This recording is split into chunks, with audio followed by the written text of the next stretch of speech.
ఈరోజు మన మార్నింగ్ న్యూస్ని మహాపత్రికతో మొదలు పెడదాం. సో ఇకపై ఇందులో మహాపత్రికలో టాప్ న్యూస్ చూసుకుంటే ఇకపై ఇరాన్ అనే దేశమే ఉండదు. ట్రంప్ బిగ్ వార్నింగ్, సైనిక చర్య జరిగితే ఇరాన్ ఉనికే ఉండదన్న ట్రంప్ అని చెప్పేసి మనం టాప్ న్యూస్లో చూసుకోవచ్చు. దాంతోపాటుగా నరకం చూపిస్తాం, అమెరికా గల్ఫ్ దేశాలకు ఇరాన్ తీవ్ర హెచ్చరిక, హార్ముజ్ జలసంధిపై తమ పట్టు తగ్గదని స్పష్టం అని చెప్పేసి కూడా మన వార్త చూసుకోవచ్చు. దాంతోపాటుగా మహాపత్రికలో టాప్ న్యూస్లో ఇజ్రాయెల్ లెబనాన్ కీలక ఒప్పందం, అమెరికాకు నేతన్యాహు థ్యాంక్స్, ఇరాన్కు కోలుకోలేని దెబ్బ అని వ్యాఖ్య అని చెప్పేసి కూడా చూసుకోవచ్చు. ఏదైతే ఇరాన్ వర్సెస్ అమెరికా, సో వారిద్దరు కూడా సమ ఉజ్జీలుగా ఉన్నారు ప్రస్తుతం. అయితే పోటాపోటీగా మా మీదకి వస్తే మా తడకేంటో చూపిస్తామని చెప్పేసి వీళ్ళు, మా జోలికి వస్తే మా సత్తా ఏంటో చూపిస్తామని చెప్పేసి వీళ్ళు, అటు ఇరాను అటు అమెరికా. సో రెండు దేశాలు కూడా ఇక్కడ ఫైర్ అయితే చూస్తున్నాము. అటేమో ఇక ఇరాన్ దేశమే ఉండదు, మా జోలికి వస్తా అని చెప్పేసి చెప్తా ఉన్నాడు. దాంతోపాటుగా నరకం చూపిస్తామని చెప్పేసి ఇక్కడ ఇరాన్ వాళ్ళు చెప్తా ఉన్నారు. సో మరి ఇది ఇంత దూరం దారితీస్తుంది. సో ఈ వార్త చదువుదాం మనం.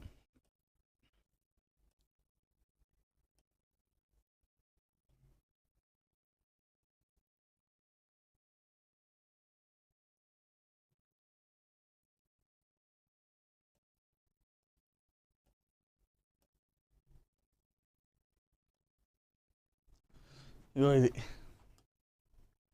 ఇకపై ఇరాన్ అనే దేశమే ఉండదని చెప్పేసి ట్రంప్ చాలా పెద్ద వార్నింగ్ ఇస్తూ ఉన్నాడు. అమెరికా ఇరాన్ దేశాల మధ్య ఉద్రిక్తతలు మరోసారి పతాక స్థాయి చేరాయి.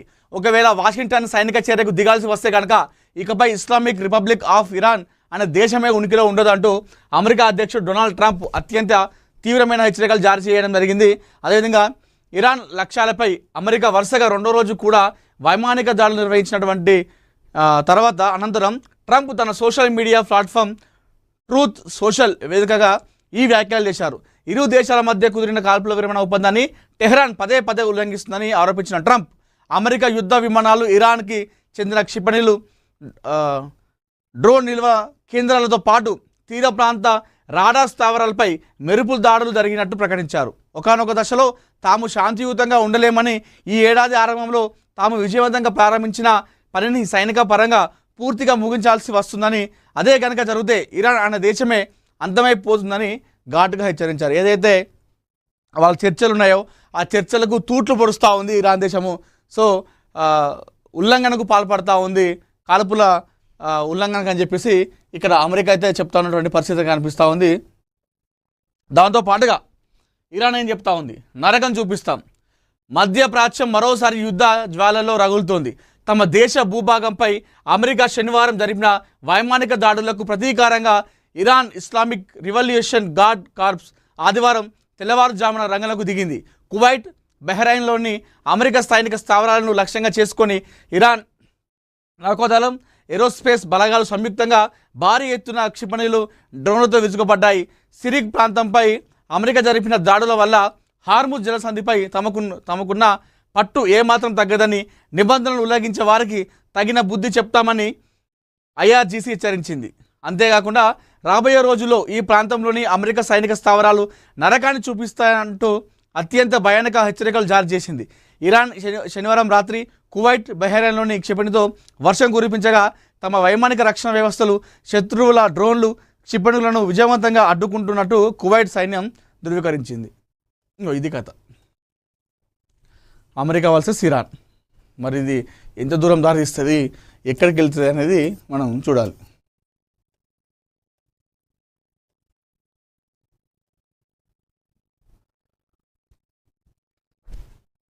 ఉమ్మడి కుటుంబ వ్యవస్థలోనే పిల్లల భవిత, ఏపీ సీఎం చంద్రబాబు నాయుడు పిలుపు అంట.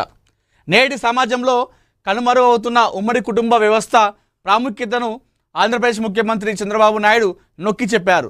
జాతీయ ఇమ్యూనైజేషన్ డే సందర్భంగా ఆదివారం నిర్వహించిన పోలియో చుక్కల పంపిణీ కార్యక్రమంలో పాల్గొన్న ఆయన చిన్నారులకు వ్యాక్సిన్ వేసి ఈ కార్యక్రమాన్ని ప్రారంభించాడు. అనంతరం అక్కడికి వచ్చిన తల్లిదండ్రులతో ఆప్యాయంగా ముచ్చరించారు. పిల్లలను ఆత్మీయంగా ఎత్తుకొని ఆడించిన ముఖ్యమంత్రి వారి ఆరోగ్య పరిస్థితుల గురించి తల్లిదండ్రులను అడిగి తెలుసుకున్నారు. ప్రభుత్వ ఆసుపత్రుల ద్వారా అందుబాటులో ఉన్న టీకాలను నిర్ణీత సమయంలోనే తప్పనిసరిగా వేయించాలని తల్లిదండ్రులకు సూచించారు. ఈ సందర్భంగా నేటి జీవనశైలి, ఉద్యోగరీత్యా తల్లిదండ్రులు పడుతున్న ఇబ్బందులపై ఆయన ఆరా తీశారు. ముఖ్యంగా పిల్లల పెంపకం కేవలం తల్లుల బాధ్యత మాత్రమే కాదని, అందులో తండ్రులు కూడా సమానంగా భాగస్వాములు కావాలని సీఎం స్పష్టం చేశారట. అయితే ఏదైతే ప్రభుత్వ ఆసుపత్రుల ద్వారా అందుబాటులో ఉన్నటువంటి టీకాలు ఏవైతే వేస్తారో ఆ టీకాలను ఖచ్చితంగా వేయించాలని చెప్పేసి చంద్రబాబు నాయుడు గారు చెప్తా ఉన్నారు తల్లిదండ్రులకు. కాకపోతే ఆ తల్లిదండ్రులకు చెప్పాల్సిన బాధ్యత, అవగాహన కల్పించాల్సిన బాధ్యత ప్రభుత్వాలపైన ఉన్నది. సో పోలియో టీకా ఉందనుకోండి, దాని గురించి ఒక వారం 10 రోజుల ముందు నుంచే మీరు అవగాహన కార్యక్రమం కల్పించాలి. కలెక్టర్ ద్వారానో, లేదంటే స్థానిక సర్పంచ్ ద్వారానో, అధికారుల ద్వారానో. ఎందుకంటే చాలామంది కూడా తెలియదు. కొంతమంది దగ్గర మొబైల్ ఫోన్ లేనటువంటి రోజుల్లో ఉన్నారు కొంతమంది, చాలామంది టీవీలు ఉండవు, ఎక్కువ మారుమూల ప్రాంతాలు ఉంటారు. వాళ్ళకి ఎట్లా తెలుస్తుంది? ఖచ్చితంగా ఆ స్థానిక కలెక్టర్ కావచ్చు, ఆ స్థానిక నాయకులు కావచ్చు, అధికారులు కావచ్చు, ఆ గ్రామ పంచాయతీ సిబ్బంది కావచ్చు, సర్పంచులు కావచ్చు, వారందరి ద్వారా ఈ గ్రామం ఎవరైతే ఉంటారో పేరెంట్స్కి వారికి అవగాహన కల్పించాల్సిన అవసరం ప్రభుత్వాల మీద ఉన్నది. సో తల్లిదండ్రులు ఖచ్చితంగా వాళ్ళకి ఆ రోజు అని తెలిస్తే ఖచ్చితంగా ఎంత పెద్ద పని ఉన్నా కూడా విడిచిపెట్టుకుని మరీ పిల్లలకి టీకా వేయిస్తారు. కానీ ఖచ్చితంగా అది అవగాహన కల్పించాలి ప్రభుత్వాలు కానీ అధికారులు కానీ. అది ఖచ్చితంగా వాళ్ళ చేతుల్లో ఉంటుంది. ఏ రంగంలో గూగుల్ మెటా మధ్య చిచ్చు, జెమినీ వినియోగంపై కఠిన పరిమితులు అంట. అదిగో ఆర్టిఫిషియల్ ఇంటెలిజెన్స్ ఏఐ రంగంలో ఆధిపత్యం కోసం జరుగుతున్న పోరులో టెక్ దిగ్గజాల మధ్య కొత్త సవాళ్లు మొదలయ్యాయి. తన అత్యాధునిక జెమినీ ఏఐ మోడళ్ల వినియోగం సోషల్ మీడియా దిగ్గజం మెటాకు గూగుల్ ఊహించని షాక్ ఇచ్చింది. గూగుల్ క్లౌడ్ సేవలను అత్యధికంగా వినియోగించుకుంటున్నటువంటి ఇది కథ. మెటా ఉన్ను గూగుల్ ఏఐకి లొల్లట. మళ్ళీ ఇలా పంచాయతీ ఏందో చూద్దాం ఒకసారి. వీళ్ళకేం పంచాయతీ వచ్చింది మరి? ఇగో మెటాకు తన ఏఐ మోడళ్లను వాడుకున్న విషయంలో గూగుల్ కఠినమైన పరిమితులు విధించిందంట. కారణం అదేనా? ప్రధానంగా ఏఐ ప్రాజెక్టుల కోసం మెటా అడిగిన భారీ స్థాయిలో కంప్యూటింగ్ సామర్థ్యాన్ని అందించడంలో గూగుల్ విఫలం కావడమే ఈ సమస్యకు ప్రధాన కారణమని తెలుస్తుందట. ఈ ఏడాది మార్చి నుండే ఈ పరిమితులు అమల్లోకి వచ్చాయని ఫైనాన్షియల్ టైమ్స్ కథనం పేర్కొంది. గూగుల్ ఏఐ సేవలను అత్యధికంగా వాడే కస్టమర్లలో మెటా ముందు వరుసలో ఉంటుందట. అయితే మెటా నుంచి వస్తున్న అసాధారణ స్థాయి డిమాండ్ను గూగుల్ తన వద్ద ఉన్నటువంటి వనరులతో తట్టుకోలేకపోతుందంట. దీనివల్ల మెటా ప్రాజెక్టుపై ప్రభావం చూపిస్తుందట. సో దీనివల్లనే ఇప్పుడు గూగుల్ ఏఐ అదేవిధంగా మెటా మధ్యలో ఈ ఒక వార్ ఎత్తున నడుస్తూ ఉంది. మరి ఇలా పంచాయతీ వాళ్ళు దింపుతారు. నిన్న ఇది బీఆర్ఎస్ 10 ఏళ్ల పాలనపై అసెంబ్లీ వేదికగా బహిరంగ చర్చకు సిద్ధమా? నల్లగొండ గడ్డపై సీఎం రేవంత్ రెడ్డి సవాల్. నల్లగొండలో 13,000 కోట్ల అభివృద్ధి పనులకు శ్రీకారం. ఇక నిన్న వెంకన్న అడ్డలకు వేరు, ఇక మామూలుగా ఉంటుందా? వెంకన్న అడ్డలకు పోతే వెంకన్న అడ్డలా నిన్న పెద్ద బహిరంగ సభ అయింది. ఇక మామూలు లీడర్ కాదుగా ఆయన. ఇప్పుడు తెలంగాణ వచ్చినాక కాదు, ఉమ్మడి రాష్ట్రంలోనే ఆయన తోపు లీడరు. ఇక ఆయన అడ్డాల ఆయన ఇలాకాల సభ పెట్టినట్టు మామూలు ఉంటుందా? నిన్న ఒక పెద్ద ఒక వైబ్గా అనిపించింది. అందరు నాయకులు మాట్లాడుతుంటే ఉత్సాహం ఊపు అనేది కనిపించింది. ఇక వెంకన్న అయితే మొత్తం ఆవేశం కావచ్చు, ఆవేదన కావచ్చు, మొత్తం కట్టలు దంచుకుంది. ఎందుకంటే ఆయన గడ్డ కాబట్టి ఇక ప్రసంగం మంచిగా ఇచ్చిండు. ఈ సమరంలో 13,000 కోట్లతోని అభివృద్ధి పనులకు శ్రీకారం చుట్టిండు. అక్కడ భారత రాష్ట్ర సమితి నిఘంటువులో త్యాగం అంటే కేవలం ఎలక్షన్, సెలక్షన్, కలెక్షన్ అని తెలంగాణ ముఖ్యమంత్రి రేవంత్ రెడ్డి తీవ్రస్థాయిలో ధ్వజమెత్తారు. ఆదివారం నల్లగొండ జిల్లా కనగల్ ఎన్జీ కళాశాల మైదానం వేదికగా సుమారు 13,000 కోట్ల విలువైన హ్యామ్ రోడ్ల నిర్మాణ పనులతో పాటు పలు అభివృద్ధి కార్యక్రమాలకు శ్రీకారం చుట్టిన సీఎం బహిరంగ సభలో బీఆర్ఎస్ లక్ష్యంగా నిప్పులు చెరియారు. 100 మంది అమరవీరుల బలిదానాల పునాదులపై ఏర్పడిన తెలంగాణను బీఆర్ఎస్ నేతలు తమ సొంత ఖాతాలో వేసుకోవాలని చూడడం నిసిగ్గు చర్య అని మండిపడ్డారు. కల్వకుంట్ల కుటుంబం 10 ఏళ్ల పాలనలో 100 ఏళ్లకు సరిపడే విధ్వంసం సృష్టించి రాష్ట్రాన్ని అప్పులో ఊబిలోకి నెట్టిందని ఆరోపించారు. బీఆర్ఎస్ 10 ఏళ్ల పాలనకు తమ 30 నెలల కాంగ్రెస్ ప్రజాపాలనకు మధ్య మేనిఫెస్టోలపై అసెంబ్లీ వేదికగా అడిగిన రోజులు ముఖాముఖి అంటే బీఆర్ఎస్ ఏదైతే 10 ఏళ్ల పాలన ఉందో ఈక్వల్ టు కాంగ్రెస్ పార్టీ 30 నెలలు ఏదైతే అధికారం వచ్చినటువంటి 30 నెలల్లో వాళ్ళు 10 సంవత్సరాల చేసినంత కూడా మా 30 నెలలు చేసినాం. సో అవసరమైతే బహిరంగ చర్చకు సిద్ధమా? దీనికి అసెంబ్లీ మనం చూసుకుందాం, అసెంబ్లీ వేదికగానే మనం చర్చలు పెట్టుకుందాం. మీరు 10 ఏళ్ళలో మీరేం చేశారు, మేము 30 నెలలనే 30 months ఏం చేసినామో మనం చర్చ పెడదాము. డిబేట్ పెడదాము, అక్కడ ఇక్కడ వద్దు, ప్రెస్ మీట్లు, ఈ పంచాయతీలు వద్దు, డైరెక్ట్ అసెంబ్లీనే ప్రజలందరూ చూస్తుండగా, తెలంగాణ ప్రజలు మొత్తం చూస్తుండగా మనం ఈ చర్చ పెట్టేద్దామని చెప్పేసి చెప్పడం జరిగింది. సో ఇది నిన్న దాంతోపాటుగా వెంకటరెడ్డి గారు మాట్లాడుతూ పూటకో పేరు మార్చుకుంటే వాళ్ళు మనం నమ్మద్దు, అప్పుడు టీఆర్ఎస్ ఉండే, తర్వాత ఏమైంది, బీఆర్ఎస్ అయింది, తెలంగాణ రాష్ట్ర సమితి కాస్త భారత రాష్ట్ర సమితి అయింది, ఆ భారత రాష్ట్ర సమితి బీఆర్ఎస్ కాస్త కొన్ని రోజుల తర్వాత హెచ్ఆర్ఎస్ అవుతుంది అన్నాడు. నాకు అందరూ షాక్ అయ్యారు, ఏంటిది హెచ్ఆర్ఎస్ అని చెప్పేసి. హరీష్ రావు రాష్ట్ర సమితి అని చెప్పేసి చెప్పడం జరిగింది. అంటే కాస్త ఆయన మాట్లాడుతూ వచ్చినటువంటి ఎవరైతే కార్యకర్తలు ఉంటాయో వారికి కాస్త ఉత్సాహం వచ్చే విధంగా కాస్త చమత్కారంగా మాట్లాడడం జరిగింది. టీఆర్ఎస్ బీఆర్ఎస్ నెక్స్ట్ హెచ్ఆర్ఎస్ అని చెప్పేసి చెప్పిండు. అంటే హరీష్ రావు రాష్ట్ర సమితి అవుతుంది. సో అట్లాంటి పార్టీలు నమ్మద్దు, మన ఇది ప్రజల పార్టీ, ప్రజా పార్టీ, మనది ప్రజాపాలన, సో మన పార్టీని నమ్మాలి, అలాంటి పార్టీలను నమ్మద్దు, అదంతా కూడా ట్రాష్ అని చెప్పేసి నిన్న నల్గొండలో ఇదంతా కూడా మాట్లాడడం జరిగింది. సో నిన్న సభ అయితే సక్సెస్ అయితే అని చెప్పుకోవాలి. అందరూ నాయకులు మీరు చూసుకోవచ్చు చాలా ఉత్సాహంగా పాల్గొన్నారు.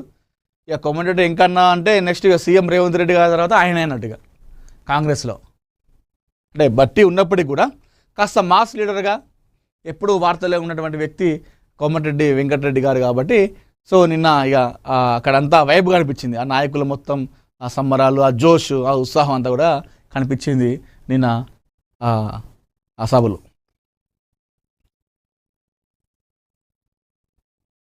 అమరావతిలో పొలిటికల్ హిట్, అంబటి రాంబాబు, పేర్ని నానిలపై ఎస్సీ ఎస్టీ అట్రాసిటీ కేసు నమోదు, టీడీపీ ఆఫీస్ దాడి నిందితుడి ఎంట్రీతో వెలుగులోకి సంచలన నిజాలు, రాజధానిలో వైసీపీ నేతల పర్యటనలో అడగడుగున ఫైట్ టెన్షన్, పోలీసుల విధులకు ఆటంకం కలిగించిన అంబటిపై సెక్షన్ 30 కేసు నమోదంట.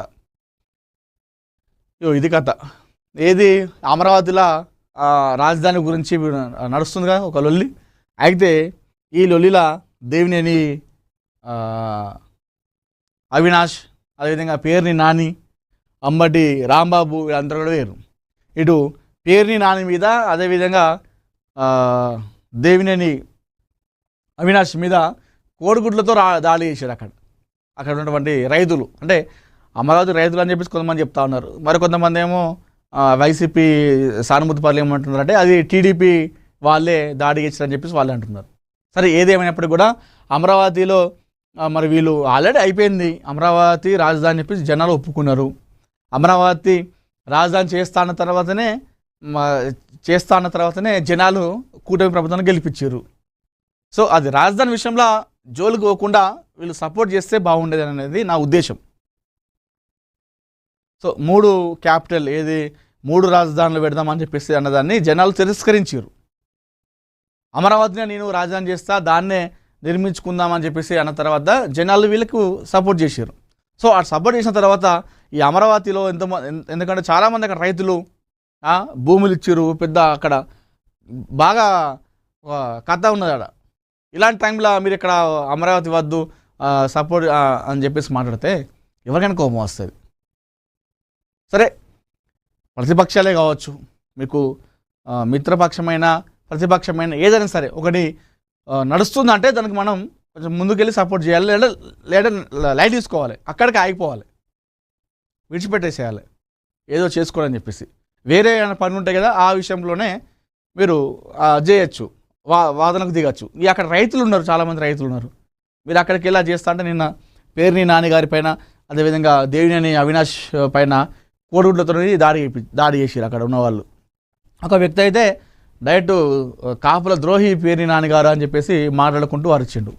ఆయన అరుస్తున్నప్పుడు పేర్ని నాన్న వచ్చి ఒక బూతు, అక్కడ అంతమంది పోలీసులు ఉన్నారు, రైతులు ఉన్నారు, సామాన్య ప్రజలు ఉన్నారు, మీడియా ఉంది, వీడియో రికార్డు కాగా ఆయన ఇన్ని రోజులు 2 సంవత్సరాల కూటమి ప్రభుత్వం డాష్ అని చెప్పేసి బూతు మాట్లాడిండు. మాట్లాడినాక ఆయన ఊరుకుంటాడా? రైతు టీడీపీ కార్యకర్తను వెంటనే రిప్లై ఇచ్చిండు, అదే భాషతోని, అదే డాష్ అనే పదంతోనే ఆయనకు రిప్లై ఇచ్చిండు. ఇది పెద్ద హైడ్రామా అయితే జరుగుతూ ఉంది. అయితే ఈ నేపథ్యంలో అంబటి రాంబాబు, పేర్ని నానిలపై ఎస్సీ ఎస్టీ అట్రాసిటీ కేసు నమోదైందట. ఏదైతే టీడీపీ ఆఫీస్ దాడి నిందితుడు చెప్పినటువంటి ఆ ఎంట్రీతోని వెలుగులోకి కొన్ని నిజాలు బయటకు వచ్చినాయట. ఇది రాజధానిలో వైసీపీ నేతల పర్యటనలో ఇదంతా ఆగమమైంది. నిన్న ఇడుపు కాగితం అర్థం పవన్ కళ్యాణ్ అడగండి. తెలంగాణ భాషపై ట్రోలింగ్కి కవిత స్ట్రాంగ్ కౌంటర్. బీఆర్ఎస్లో ఉన్నది గుంటనక్కే, కార్పొరేట్ శక్తులకు పాలు పోసి పెంచుతుంది ఆయనే. జూలై 2న ఉప్పల్ బగాయత్లో మహాభూ పోరాటం. కాంగ్రెస్ బీజేపీ బీఆర్ఎస్లపై తెలంగాణ రక్షణ సేన సమరశంఖం. లాఠీలు రబ్బరు తూటాలు నన్ను దాటుకొని రావాలి. ఉప్పల్ గడ్డపై కల్వకుంట్ల కవిత గర్జన.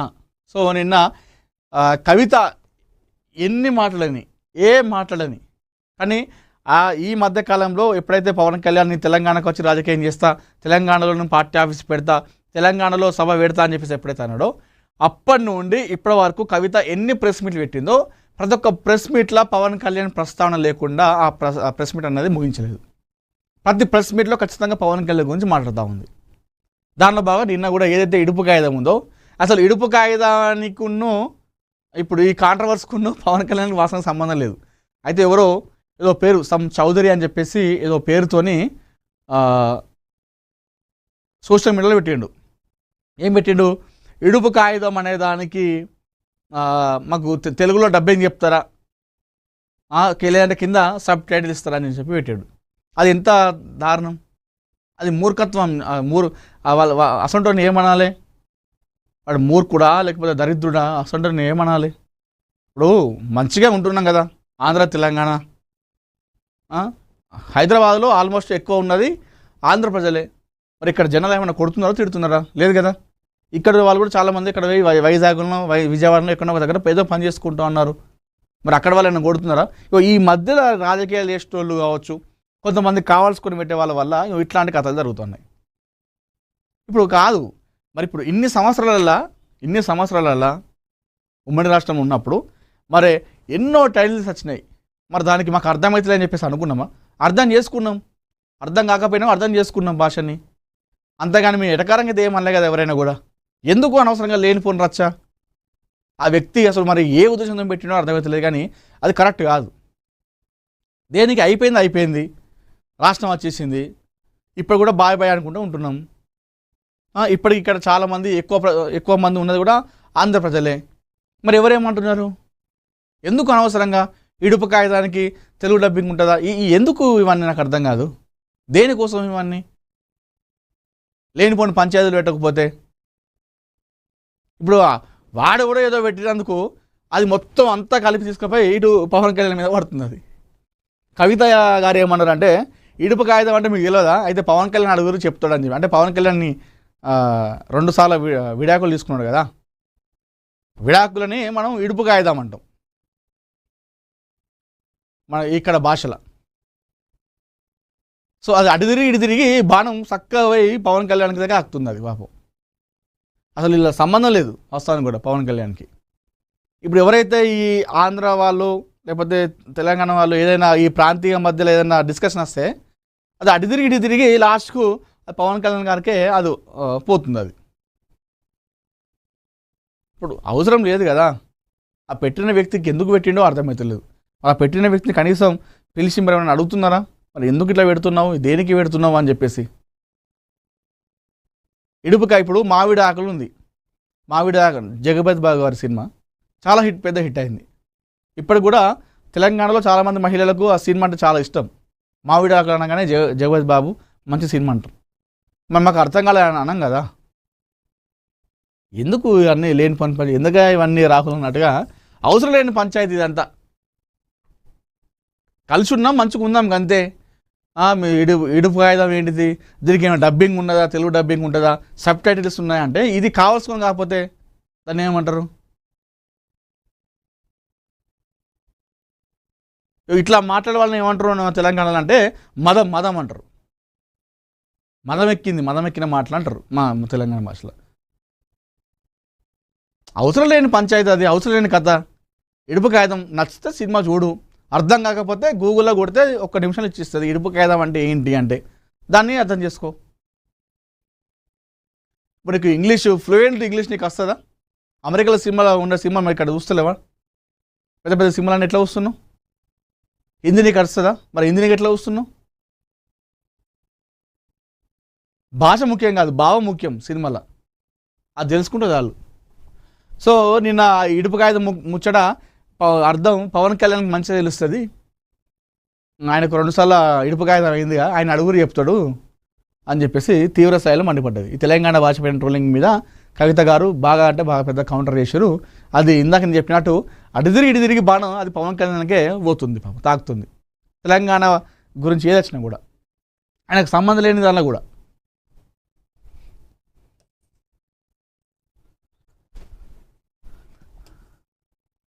పశ్చిమ బెంగాల్ స్ఫూర్తిగా తెలంగాణలో పోరాడాలి. బీజేపీ జాతీయ అధ్యక్షుడు నితిన్ నబీన్ ప్రజా పోరాటాలతో ప్రజల్లోకి వెళ్లాలని బీజేపీ శ్రేణులకు పిలుపు. వచ్చే అసెంబ్లీ ఎన్నికల్లో అధికారమే లక్ష్యమని స్పష్టం. రాష్ట్రంలో విపక్షంలో ఉన్న బీజేపీ ప్రజా పోరాటాలు చేయాలని, పశ్చిమ బెంగాల్ స్ఫూర్తిగా తెలంగాణలోనూ పోరాడాలని ఆ పార్టీ జాతీయ అధ్యక్షుడు నితిన్ నబీన్ సిన్హా సూచించారు. రంగారెడ్డి గ్రామీణ జిల్లా బీజేపీ కార్యాలయాన్ని ప్రారంభించిన ఆయన ఆదిలాబాద్, ఆసిఫాబాద్, నిర్మల్, కామారెడ్డి, సిద్దిపేట, మెదక్, వనపర్తి, నాగర్ కర్నూలు జిల్లాల బీజేపీ కార్యాలయాలను వర్చువల్గా ప్రారంభించారు. ఈ సందర్భంగా మాట్లాడుతూ వచ్చే అసెంబ్లీ ఎన్నికల్లో అధికారం లక్ష్యంగా పార్టీ శ్రేణులు పోరాడాలని చెప్పారు. ప్రజాసేవ పోరాటాల ద్వారానే అధికారంలోకి రాగలుగుతామని వెల్లడించారు. పార్టీని అధికారంలోకి తెస్తానని ప్రతి కార్యకర్త సంకల్పం తీసుకోవాలని సూచించారు. వాస్తవానికి కూడా పార్టీని అధికారంలోకి తీసుకురావడానికి ప్రతి కార్యకర్త కూడా సంకల్పం తీసుకున్నాడు. తెలంగాణలో ప్రతి కార్యకర్త, బీజేపీ కార్యకర్త ప్రతి ఒక్కరు కూడా తెలంగాణలో బీజేపీ పార్టీని అధికారానికి తీసుకురావడానికి ఎప్పుడో వాళ్ళు అనుకున్నారు, ఎప్పుడో ఫిక్స్ అయ్యారు, ఎప్పుడో సంకల్పం తీసుకున్నారు. ఇక్కడ సంకల్పం తీసుకుంది ఎవరురా నాయన అంటే తెలంగాణ బీజేపీ నాయకుల మధ్య అంతర్గత విభేదాలు, అంతర్గత కలహాలు, ఈ సమన్వయ లోపం ద్వారానే పార్టీ అధికారంలోకి రావడానికి చాలా సమయం పడుతుంది. ఇక్కడ నితిన్ నబీన్ గారు ఏదైతే ఇక్కడ కార్యకర్తను ఉద్దేశించి మాట్లాడిండో, ఇది కార్యకర్తను ఉద్దేశించి కాకుండా బీజేపీ తెలంగాణ నాయకులను ఉద్దేశించి మాట్లాడితే అది కరెక్ట్ సెట్ అయ్యేది. కార్యకర్తలు ఎప్పుడో పూనుకున్నారు తెలంగాణలో బీజేపీ అధికారం రావడానికి, వాళ్ళు ఎప్పుడో సంకల్పించుకున్నారు. తెలంగాణ బీజేపీ కార్యకర్తలు సంకల్పించుకుంది బీజేపీ నాయకులు. మీరు వారికి చెప్పాలి, నితిన్ నబీన్ గారు వారికి చెప్పాలి. ఒకరిపైన ఒక లీటర్ అంటే ఇంకొక లీటర్కి పడదు. దానివల్ల అక్కడ పార్టీకి డ్యామేజ్ అవుతుంది. తెలంగాణలో బీజేపీ పార్టీకి చాలా మైనస్ ఏర్పడ్డది. ఇది నాయకులు తప్పే, కార్యకర్తలు తప్ప కానే కాదు. కార్యకర్తలు అక్కడ ఏదైతే అసెంబ్లీ కానీ పార్లమెంట్ ఎన్నికలు కానీ వాళ్ళు నిల్చుంటారు ఓటు వేయడానికి, లోపల పోతున్నారు. పోతూనే అక్కడ జస్ట్ పువ్వు గుర్తును ఉస్తురాలు, అభ్యర్థి పేరు కూడా వాళ్ళు కనీసం చాలామంది తెలియదు.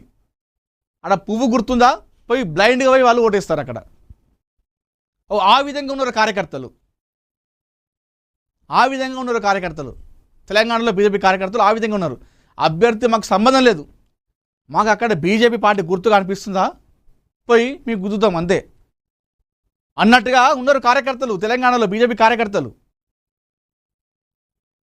బీజేపీ నాయకులే అనుకుంటలేరు. ఆ లీడర్ అంటే ఈ లీడర్కి పడేది, ఈ లీడర్ అంటే ఆ లీడర్కి పడేది. ఆ లీడర్ ఏమో ఈ లీడర్ గురించి ఆయన కొంతమందిని పెట్టుకొని ఈ లీడర్ మీద వ్యక్తిగతంగా పోస్టులు వేపిస్తాడు. ఈ లీడర్ కుంటాడా, ఈ లీడర్ కూడా సోషల్ మీడియాలో ఇంకొక లీడర్ గురించి, అదే పార్టీ ఆ బీజేపీ నాయకుడి గురించే ఈ లీడరు సోషల్ మీడియాలో వ్యక్తిగతంగా ఏకిపారిస్తారు. ఇదంతా బాగానే ఉంది. అక్కడ ఓవరాల్గా డ్యామేజ్ ఎవరికి అవుతుంది? బీజేపీ పార్టీకే డ్యామేజ్ అవుతుంది. కార్యకర్తలు కూడా ఇక్కడ డ్యామేజ్ జరుగుతుంది. వాళ్ళు అనుకుంటారు కదా, అరే మేము ఇంత చేసి ఇంత తిరిగి బీజేపీ పార్టీ కోసం ఇంత తిరిగితే ఏ లాభం వచ్చింది? నాయకుల మధ్య సమన్వయం లేనప్పుడు మేమేం చేస్తామని అన్న కాడికి వస్తుంది కార్యకర్తలు పాపం. ఆ విధంగా కార్యకర్తలు పాపం కష్టపడుతున్నారు, సంకల్పించుకున్నది ఎప్పుడో. పశ్చిమ బెంగాల్ స్ఫూర్తిగా తెలంగాణలోనూ పోరాడాలంటే తెలంగాణలో బీజేపీకి చాలామంది అభిమానులు ఉన్నారు. అరే మొన్న ఎప్పుడు లేని విధంగా బండి సంజయ్ గారు బీజేపీ రాష్ట్ర అధ్యక్షుడు ఉన్నప్పుడు GHMCలో బల్దియా గడ్డ మీద బీజేపీ జెండా ఎగరవేస్తున్నారు. కొంచెం 2-3 సీట్లు అటు ఇటు అయితే గతంలో ఎప్పుడైనా జరిగింది అట్లా? మరి అంత మంచిగా ఉన్నటువంటి బీజేపీ తర్వాత ఎందుకు డౌన్ అయిపోయింది? నాయకత్వ లోపం, దాంతోపాటుగా నాయకుల మధ్య ఉన్నటువంటి అంతర్గత విభేదాలు, అంతర్గత కలహాలు, సామాన్య లోపం. మరి వచ్చినటువంటి ప్రెసిడెంట్లు ఎవరైతే బీజేపీ స్టేట్ చీఫ్లు, ఇప్పుడు రామచంద్రరావు గారు కావచ్చు, గతంలో ఉన్నటువంటి కిషన్ రెడ్డి గారు కావచ్చు, మరి ఇది ఈ నాయకుల మధ్య ఉన్నటువంటి ఈ గ్యాప్ను వాళ్ళు ఫిల్ చేస్తున్నారంటే లేదు, ఫిల్ చేస్తున్నట్టే అది కూడా లేదు. మరి ఇట్లయితే మరి నితిన్ నబీన్ గారు ఎప్పుడు పార్టీ అధికారానికి వస్తుంది అనేది కూడా మీరు చూసుకోవాలి.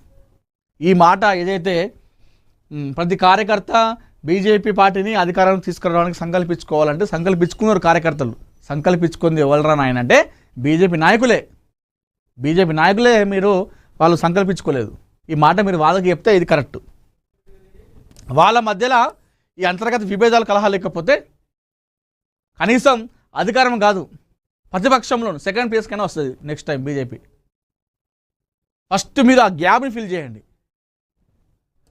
లేదంటే బూడిదలో వచ్చిన పన్నీరు అయిపోతుంది. కార్యకర్తల పడ్డటువంటి ఆ కష్టం కావచ్చు, ఏ లాభం మీకు ఇంత కష్టపడతా అన్నట్టుగా అంటుంది. వీళ్ళు కరెక్ట్ లేక ఇంత కష్టపడుతున్నాం, రూపాయి తీసుకోకుండా పని చేస్తూ ఉన్నాం. మళ్ళీ బీజేపీ కార్యకర్తలు డబ్బులు తీసుకోరు కదా, రూపాయి కూడా. ఇంకా ఎదురు రిటర్న్లో వాళ్ళు డబ్బులు పెట్టుకొని పనిచేస్తారు బీజేపీ కార్యకర్తలు. మరి అలా అంతా ఉన్నప్పుడు నాయకులు ఇంకే విధంగా ఉండాలి? వీళ్ళు కొట్లాటలు. చూద్దాం మరి ఏం జరుగుతుందో ఫ్యూచర్లో. ఆ గ్యాప్ ఫిల్ అయిపోతుందా చూద్దాం. హిందూ మహాసముద్రంలో భారత్ నూతన వ్యూహం, మహాసాగర్తో సిషెల్తో బంధం మరింత బలోపేతం అంట. హిందూ మహాసముద్ర ప్రాంత దేశాల మధ్య పరస్పర సహకారం, భద్రత, సుస్థిర అభివృద్ధిని లక్ష్యంగా చేసుకొని భారత ప్రధాని నరేంద్ర మోడీ ప్రతిష్టాత్మకమైన మహాసాగర్ సంకల్పాన్ని ఆవిష్కరించారు. సిషెల్స్ స్వర్ణోత్సవాల వేడుకల వేళ తన పర్యటనలో భాగంగా ప్రధాని మోడీ తీసుకున్న ఈ నిర్ణయం అంతర్జాతీయ దౌత్య రంగంలో అత్యంత ప్రాధాన్యత సంతరించుకుంది. ఈ చారిత్రాత్మక పర్యటన సందర్భంగా సిషెల్స్ ప్రభుత్వం ప్రధాని మోడీని తమ దేశ అత్యున్నత పౌర పురస్కారం గార్డియన్ ఆఫ్ ది బ్లూ హారిజన్తో ఘనంగా సత్కరించింది. ఈ సందర్భంగా ప్రధాని మోడీ మాట్లాడుతూ హిందూ మహాసముద్రం మనందరి ఇల్లని, ఈ ప్రాంతపు భద్రత, స్థిరత్వం కేవలం ఒక్క దేశానికే కాకుండా అందరికీ ఉండాలని చెప్పేసి చెప్పడం జరిగింది. మహాసాగర్ అనే ఒక బంధం బలోపేతం చేసే విధంగా కూడా ఇది జరిగింది. ఏదైతే హిందూ మహాసముద్రం ఉన్నటువంటి ప్రాంతాల దేశాలు ఏవైతే ఉన్నాయో, సో మనం ఈ ప్రాంతాలను కాపాడుకోవాలి, ఈ సముద్రాలను కాపాడుకోవాలి. సో ఒక్క దేశంతో కాదు, ఈ సముద్రం చుట్టుపక్కల ఉన్నటువంటి ప్రాంతాల దేశాలన్నీ కూడా కలిసి మనం కాపాడుకోవాలి, ముందుకు పోవాలని చెప్పేసి ప్రధాని మోడీ నిన్న చెప్పడం జరిగింది. ఆనాడే విభజన జరిగితే ఏపీ తెలంగాణ ఇంకా అభివృద్ధి చెందేవి. వెంకయ్యనాయుడు సంచలన వ్యాఖ్యలట. ఏపీ తెలంగాణ విభజనపై మాజీ ఉపరాష్ట్రపతి వెంకయ్యనాయుడు కీలక వ్యాఖ్యలు చేశారు. విజయవాడలో జరిగిన ఓ సమావేశంలో ఆయన మాట్లాడుతూ తాను విద్యార్థిగా ఉన్న సమయంలోనే అనేక ఉద్యమాలు జరిగాయన్నారు. ముఖ్యమంత్రి చెన్నారెడ్డిని దింపాలని, ఆ తర్వాత నరసింహారావును దింపేయాలని మరో ఉద్యమం జరిగిందన్నారు. ఏది ఏమైనా ఆనాడే 2 రాష్ట్రాల విభజన జరిగి ఉంటే ఇంకా అభివృద్ధి చెందేవని చెప్పారు. ఏపీ మరింత అభివృద్ధి చెందేదని అన్నారు. బీజేపీ కూడా ఒక 2 రాష్ట్రాలు అని పిలుపునిచ్చిందని చెప్పారు. వెంకయ్యనాయుడు ఏదో ఒక రకంగా అడ్డుకట్ట వేస్తారని అప్పుడు అనుకున్నారని, కానీ సోనియా గాంధీ తనను అడిగినప్పుడు విభజనకు ఓకే చెప్పాడని తెలిపారు.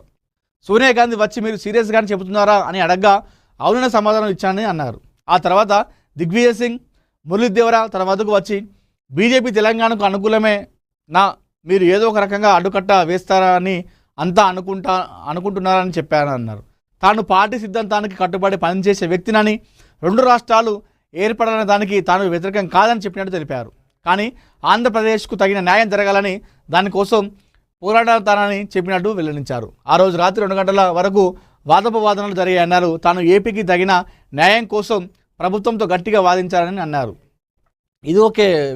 వెంకయ్యనాయుడు గారు అంటే చాలా అభిమానం నాకు వ్యక్తిగతంగా కూడా. అంటే అజాత శత్రువు అంటారు కదా, ఆయనను గురించి వ్యక్తిగతంగా కానీ ఎవరు కూడా విమర్శలు చేయరు. ఆయన గురించి ఎవరైనా ప్రెస్ మీట్ పెట్టి విమర్శ చేస్తే కూడా అది ఆ నాయకుడికే మైనస్ అయిపోతుంది.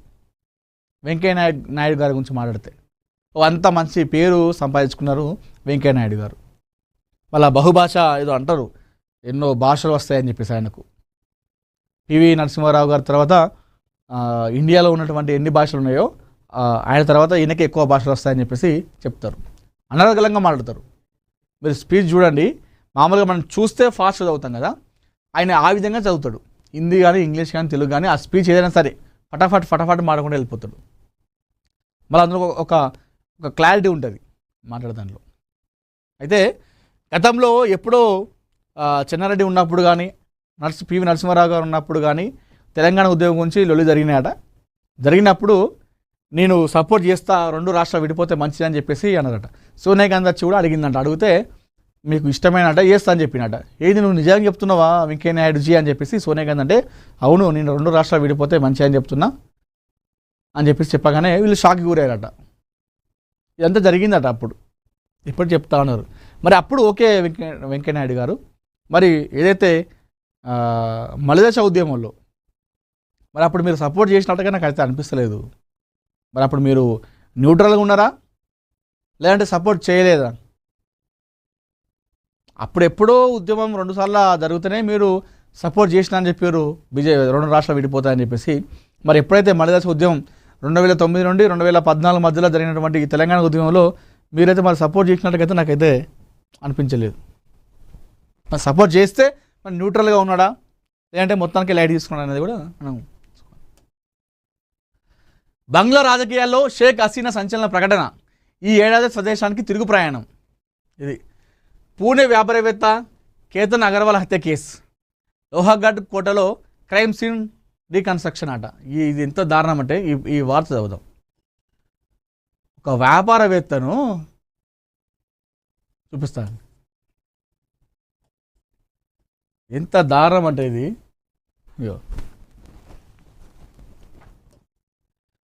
పూణేకు చెందిన ప్రముఖ యువ వ్యాపారవేత్త కేతన్ అగర్వాల్ దారుణ హత్య కేసులో దర్యాప్తు వేగవంతమైంది.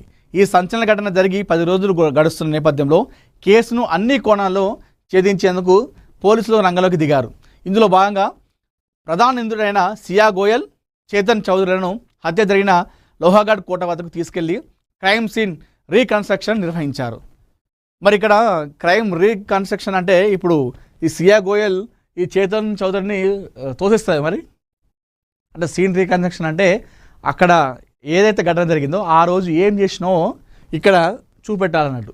మరి ఈ సియా గోయల్ ఇప్పుడున్నటువంటి తన ప్రియుడు లవర్ చేతన్ చౌదరిని కూడా దొబ్బేస్తుందేమో. మరి అదేందా అట్లా చేసినావు అంటే మీరే అన్నారు కదా ఆ రోజు ఏం జరిగింది చెప్పు అని చెప్పి ఈయనను కూడా పక్కకు తొలగించే ప్రయత్నం చేస్తుంది. మరి కేసు దర్యాప్తులో అత్యంత కీలకంగా మారిన ఈ ప్రక్రియపై పూణే రూరల్ ఎస్పీ సందీప్ సింగ్ గిల్ మాట్లాడుతూ వివరణ ఇచ్చారు. హత్య జరిగిన ప్రదేశంలో నిందితుల సమక్షంలోనే ఘటన ఎలా జరిగిందో పూర్తి వివరాలను వారు పోలీసులకు వివరించారు. ఈ క్రైమ్ సీన్ రీకన్స్ట్రక్షన్ ద్వారా ఘటన జరిగిన రోజున నిందితులు కోట వద్దకు ఎలా చేరుకున్నారు, ఏ సమయాల్లో వారు ఎక్కడ ఉన్నారు, అసలు హత్యకు ముందు మరియు ఆ సమయంలో వారి కదలికలు ఏ విధంగా ఉన్నాయి అనే అంశాలను దర్యాప్తు అధికారులు క్షుణ్ణంగా పరిశీలించారట. సంఘటన జరిగిన రోజున వరుస క్రమంలో జరిగిన ప్రతి చిన్న విషయాన్ని పోలీసులు పునఃస్పృష్టించారు. అంటే సీన్ రీకన్స్ట్రక్షన్ అంటే అదే పొద్దున లేచినప్పటి నుండి ఎక్కడ కారు ఎక్కారు, ఎక్కడ లేచారు, ఎక్కడ స్నానం చేశారు, ఎక్కడ కారు ఎక్కారు, ఆ తర్వాత ఎక్కడ దిగారు, ఆ తర్వాత ఎక్కడ చేయబట్టుకుని నడుచుకుంటూ వేరు, ఆ తర్వాత ఎక్కడికి వచ్చారు, లాస్ట్కి ఏం జరిగింది అనే దాని ప్రతి ఒక్క దాన్ని కూడా వాళ్ళు అడుగుతారు. దాన్నే సీన్ రీకన్స్ట్రక్షన్ అంటారు.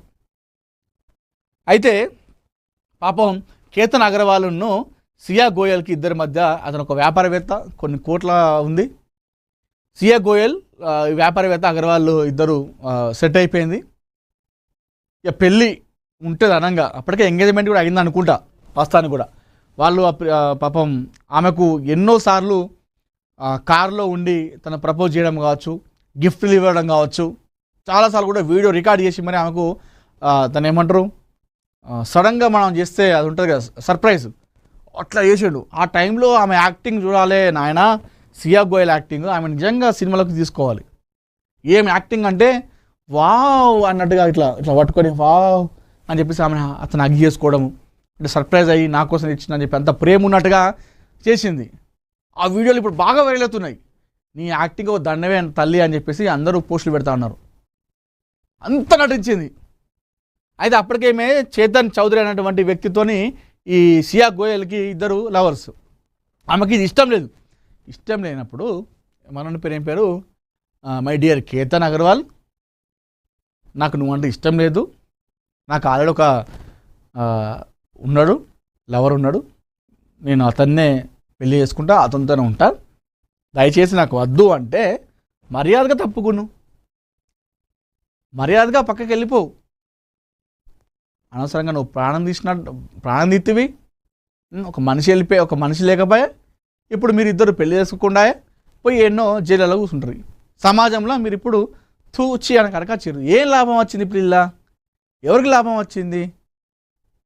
ఎంత అంటే ఏమనుకుంటారు అసలు నాకు అర్థం కాదు. ఈ మధ్యకాలంలో చాలామంది అదే చేస్తూ ఉన్నారు. అంటే తోసేస్తే అందులో పడిపోయిండు యాక్సిడెంటల్గా అని చెప్పేసి ఎట్లా ఏ విధంగా అనుకుంటారు? ఇంత టెక్నాలజీ వచ్చిన తర్వాత పోయి తీసుకుపోయి ఆయన అక్కడ పాపం ఆ మీదకి వెళ్ళి కింద తోసేసింది. ఎంత దారుణం ఇది! అస్సలు ఊహించుకున్నాడు. అస్సలు అంటే లోపల ఆయనకు ప్రేమ మాత్రమే ఉంది తనపైన, ఈమెకు నిలువేల మొత్తం విషమే అతని పైన.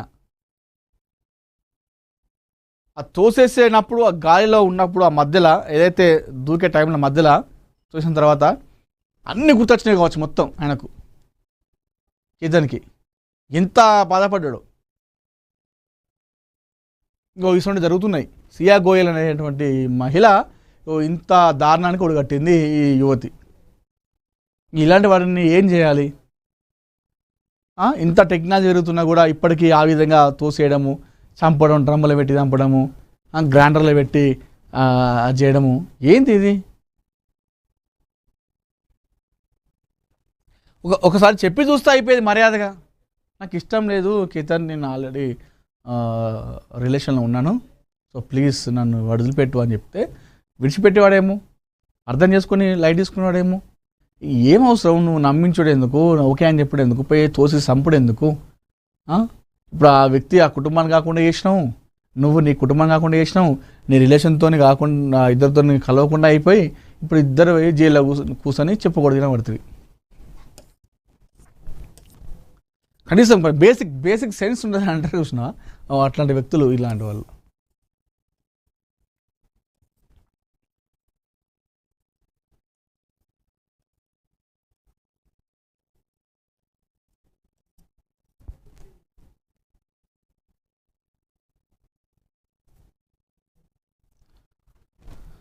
ఇది పెద్ద రచ్చరంబోలు అయింది ఈ కేసు అయితే వాస్తవానికి.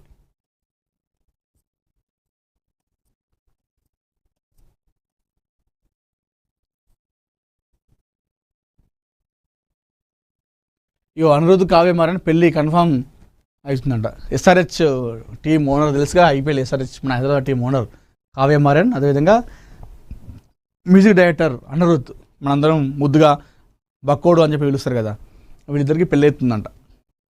ఇన్ని రోజులు వీళ్ళిద్దరి మధ్య ఒక చర్చ జరిగేది, కానీ దానికి లైట్ తీసుకున్నారు. గతంలో అనిరుద్ధ్ కూడా దాన్ని తీసి పారేసాడు, చెల్లి ఇదంతా వాస్తవంగా అని చెప్పేసి. అయితే వీళ్ళ ఇద్దరి బంధువు ఒక అతను ఉంటాడు, వీళ్ళ అంకుల్లాగా, అతను వచ్చి చెప్పిండు వీళ్ళిద్దరి మ్యాటర్ని కన్ఫర్మ్ చేసిండు. అంటే ఆల్మోస్ట్ వీళ్ళిద్దరూ పెళ్లి చేసుకోబోతున్నారు అని చెప్పేసి. ప్రముఖ వ్యాపారవేత్త మనకు తెలిసిందే కావ్య మారన్, అదేవిధంగా ఇటు మ్యూజిక్ డైరెక్టర్. ప్రస్తుతం తమిళనాడు కాదు, ఆల్మోస్ట్ ఇండియాలోనే ప్రస్తుతం ఒక మ్యూజిక్ డైరెక్టర్లో అతి కొద్ది మందిలో ప్రస్తుతం ఈ అనిరుద్ధ్ కూడా ఒక పేరు ఉన్నది. మరి వీళ్ళిద్దరు ఎక్కడ పరిచయం జరిగింది ఏంది కథ అని తెలియదు, కానీ ఓవరాల్గా అయితే వీళ్ళిద్దరూ పెళ్లి చేసుకోబోతున్నారు అనేది కన్ఫామ్గా అయితే అయినట్టుగా తెలుస్తూ ఉంది. సో చూద్దాం. మరి నాకు తెలిసి మరి అనిరుద్ధ్ ఏజ్ ఏమకంటే చిన్నదనుకుంటా, ఐ థింక్. సో ఏదేమైనా కూడా మరి ఇది నిజమా కాదు, నిజమైతే మాత్రం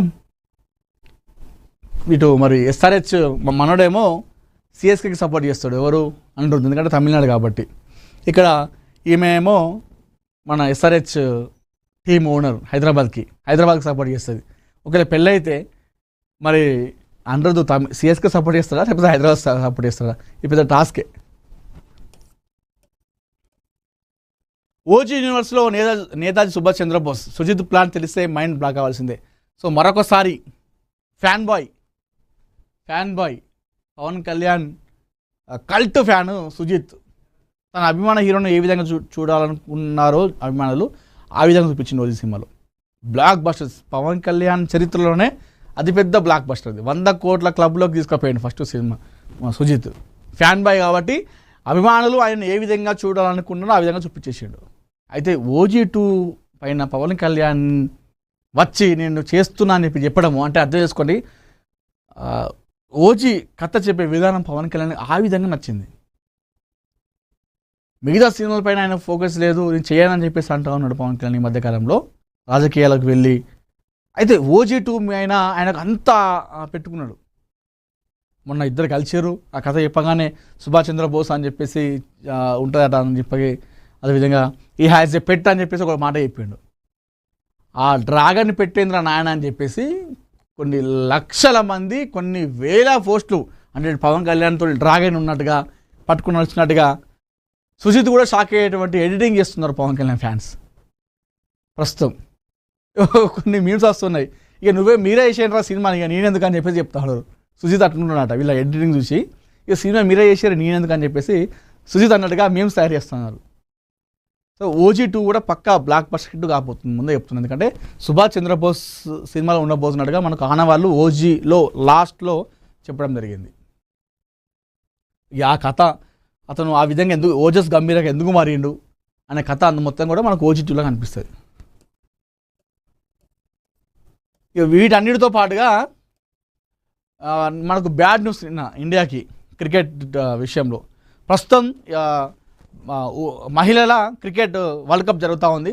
అయితే నిన్న పక్క గెలవాల్సినటువంటి మ్యాచ్లో భారత ఉమెన్స్ టీం ఆస్ట్రేలియా పైన ఓడిపోయి ఇంటి దారి పట్టింది. ఈరోజు నిన్న గెలిస్తే మనం సెమీఫైనల్కి వెళ్ళేవాళ్ళం, కప్పు గెలిచేవాళ్ళము, లేదు పక్కన పెడితే నిన్న పక్కకు గెలవాల్సిన మ్యాచ్లో ఓడిపోయి ఇంటి దారి పట్టింది టీమిండియా మహిళా జట్టు. దాంతో పాటుగా ఐర్లాండ్ పైన, పసికూన ఐర్లాండ్ పైన ఇండియా 2 సార్లు ఓడిపోయింది. మొదటి T20 ఓడిపోవడమే దారుణం, అసలు ఇట్లా జరిగిందో అని చెప్పేసి అనుకుంటే రెండవ T20 కూడా నిన్న ఓడిపోవడం జరిగింది టీమిండియా. పసికూన ఐర్లాండ్ పైన, అది కూడా చిన్న జట్టు. అయితే వీళ్ళు కుసమరిపి ఏంటంటే, ఇప్పుడు ఐర్లాండ్ సిరీస్ గెలుచుకుంది కదా, ఇండియా మీద గెలిచి టాప్ 1లో ఉంది. మొన్న లైన్కి 2 వరల్డ్ కప్లు గెలుచుకుంది, T20 వరల్డ్ కప్. అలాంటి జట్టు పైన అసలు ఏమీ లేనటువంటి పసికూన ఐర్లాండ్ గెలిస్తే ఐర్లాండ్కి ఎంత సంబరం ఉండాలి? ఐర్లాండ్కి సంబరం ఉంది, కానీ ఐర్లాండ్ కంటే ఒక 2 దేశాలు మస్తు సంబరపడుతున్నాయి టీమిండియా ఓడిపోగానే, పాకిస్తాన్, బంగ్లాదేశ్. మరి వీళ్ళకేం సంబరం? మరి వీళ్ళు గెలుస్తారా ఇండియా మీద అంటే గెలవరు. ఈ 2 దేశాలు గెలివే మన మీద. అంటే వేరే వాళ్ళు మన మీద గెలిస్తే అదన్న చూసి సంబరపడుతున్నారు వీళ్ళు, పాకిస్తాన్ వాళ్ళు, బంగ్లాదేశ్ వాళ్ళు. ఇది కథ. కానీ దారుణం, ఈ ఐర్లాండ్ పైన ఓడిపోవడం అసలు ఇంకా అర్థమవుతలేదు. బ్యాటింగ్ అసలు ఎందుకు విఫలమవుతారో అర్థమవుతలేదు. వైభవ్ సూర్యవంశం తీసుకుంటా అని చెప్పేసారు, ఫస్ట్ T20 తీసుకోలేదు, సెకండ్ T20 తీసుకోలేదు. మరి ఆయన వస్తే వేరే వాళ్ళకి ఏదైనా అయితే భయానికి తీసుకుంటలేరా? ఏం నడుస్తూ ఉంది, రాజకీయాలు నడుస్తూ ఉన్నాయా మరి అనేది చాలామంది వ్యాఖ్యానిస్తున్నారు. గౌతమ్ గంభీర్ పైన విమర్శలు ఇస్తూ ఉన్నారు, అలా ఎంత మంచి టీంని నాశనం చేసారు నాయన అని చెప్పేసి గంభీర్ని తిడుతూ ఉన్నారు. ఘోరం, ఐర్లాండ్ పైన ఓడిపోవడం అనేది ఘోరం. టీమిండియా సరే ఒక్క మ్యాచ్ ఓడిపోయిందంటే అది ఏదో అనుకుందాం, 2 ఓడిపోయింది. సిరీస్ ఐర్లాండ్ గెలిచి పసికూన ప్రజెంట్ అంటే టేబుల్ ఉంటాయి కదా మనకు, పాయింట్స్ టేబుల్, ఏ దేశం ఫస్ట్ ఉంది, ఆ పాయింట్స్ టేబుల్లో కూడా ఐర్లాండ్కి స్థానం లేదు. అలాంటి ఐర్లాండ్ పైన మన దేశం ఓడిపోయింది. ఇండియా టాప్ 1లో ఉన్నటువంటి మన దేశం ఓడిపోయింది. మరి అది ఎట్లా అనేది మనం చూసుకోవాలి. ఈ IPL వల్ల లాభమా నష్టం అనేది కూడా చూసుకోవాలి. మొత్తం హిట్టింగ్ పోవడమేనా, లేదంటే చూసుకుంటూ ఆడడమా? మొన్న 2 మ్యాచ్లు కూడా చూసుకుంటూ ఆడితే గెలిచేవాళ్ళే, హిట్టింగ్ పోయి అవుట్ అవడం వల్లనే ఎంత కథ జరిగింది. చిన్న స్కోర్ వాళ్ళు పెట్టిన టార్గెట్ కూడా పెద్ద టార్గెట్ కూడా కాదు.